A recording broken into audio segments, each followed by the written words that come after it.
20 വർഷത്തെ സേവന പാരമ്പര്യമുള്ള ആര്യ കോളേജിൽ 100% ജോലി ഉറപ്പോടെ പാരാമെഡിക്കൽ കോഴ്സുകളിലേക്ക് അഡ്മിഷൻ ആരംഭിച്ചിരിക്കുന്നു.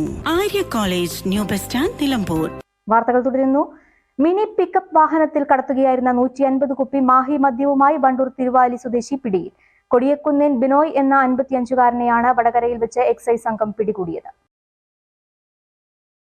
എക്സൈസിന് ലഭിച്ച രഹസ്യവിവരത്തിന്റെ അടിസ്ഥാനത്തിൽ ദേശീയപാത ലിങ്ക് റോഡ് ജംഗ്ഷനിൽ നടത്തിയ വാഹന പരിശോധനയിലാണ് ഇയാൾ പിടിയിലായത്. എയ്സ് മിനി പിക്കപ്പ് വാഹനത്തിൽ 4 ചാക്കുകളിലായി കെട്ടി സൂക്ഷിച്ച നിലയിലായിരുന്നു മദ്യം കടത്താൻ ഉപയോഗിച്ച വാഹനവും എക്സൈസ് കസ്റ്റഡിയിലെടുത്തു.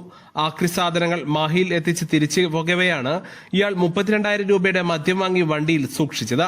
ഇവ നിലമ്പൂരിലെത്തിച്ച് ചെറുകിട കച്ചവടക്കാർക്ക് വിൽപ്പന നടത്താനായിരുന്നുവെന്ന് എക്സൈസ് പറഞ്ഞു. 15,000 രൂപ ഇതിലൂടെ തനിക്ക് ലഭിക്കുമെന്ന് പ്രതി എക്സൈസ് അധികൃതർക്ക് മൊഴി നൽകി. മുൻപ് മദ്യം കടത്തിയ 3 കേസുകളിൽ പ്രതി ജയിൽവാസം അനുഭവിച്ചിട്ടുണ്ട്. വടകര കോടതിയിൽ ഹാജരാക്കിയ പ്രതിയെ റിമാൻഡ് ചെയ്തു. Excise inspector PM Shailesh, assistant excise inspector grade KA Jayarajan, സിഇഒമാരായ MP Vineeth, PV Sandeep, KM Akhil എന്നിവരടങ്ങിയ സംഘമാണ് പരിശോധന നടത്തിയത്. News bureau, Wandoor. സ്വന്തം ഹൈസ്പീഡ് ഇന്റർനെറ്റ്, നമ്മുടെ സ്വന്തം ഇന്റർനെറ്റ്.